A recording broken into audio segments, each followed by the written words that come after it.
हाय सगळ्यांना, कसे आहे सगळेजण? आय होप तर सगळे मजेत असेल. खूप दिवसांनी असं मी ब्लॉग बनवायला लागले. तर ब्लॉग बनवायचं एकच कारण, मी खूप दिवसांनी असं बाहेर जात होतो आणि त्याच्यात म्हणजे ब्लॉग बनवायचं आमचं काहीच मनात नव्हतं. मी गेले होते दिवाळीत पिक्चर बघण्यासाठी ह्यांना घेऊन.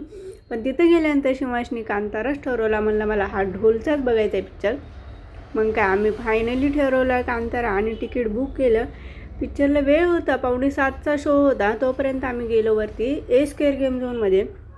त्याची खूप दिवसापासूनची इच्छा होती की मला गेम खेळायचे आहेत म्हणून. आमच्याकडे रिचार्ज पण शिल्लक होता. चला म्हणलं आपण गेम खेळून घेऊया. तो इतका आनंदी चालता वरती गेल्यानंतर.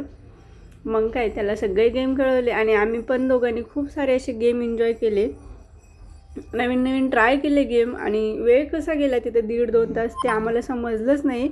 आणि विशेष करून तिथला स्टाफ एवढा केअरफुल आहे ना, म्हणजे प्रत्येक बेबीकडे एवढं केअरफुली लक्ष देतो.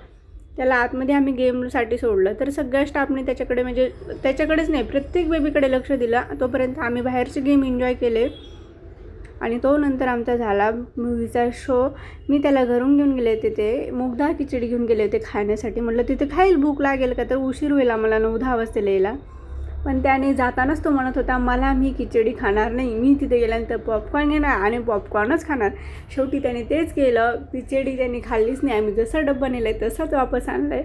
पॉपकॉर्न त्यांनी सगळे संपवले पण अजिबात त्यांनी हे केले नाही, खिचडी खाल्ली नाही. असा हा आहे शिवांश. चला तर मग मूवी स्टार्ट झाला होता. मूवी वगैरे पाहायला खूप तो असं भीत बसला होता, पण त्याला तो बघायचाच होता. फॉरेस्टमधला पूर्ण पिक्चर आहे, सगळं सीन फॉरेस्टमधले आहेत. तर खूप छान असा मूवी होता. त्यानंतर आम्ही बाहेर आलो. बाहेर असे म्हणजे सगळेजण बाहेर आले होते त्यामुळे गर्दी होती. चला टाटा बाय बाय, भेटू उद्या.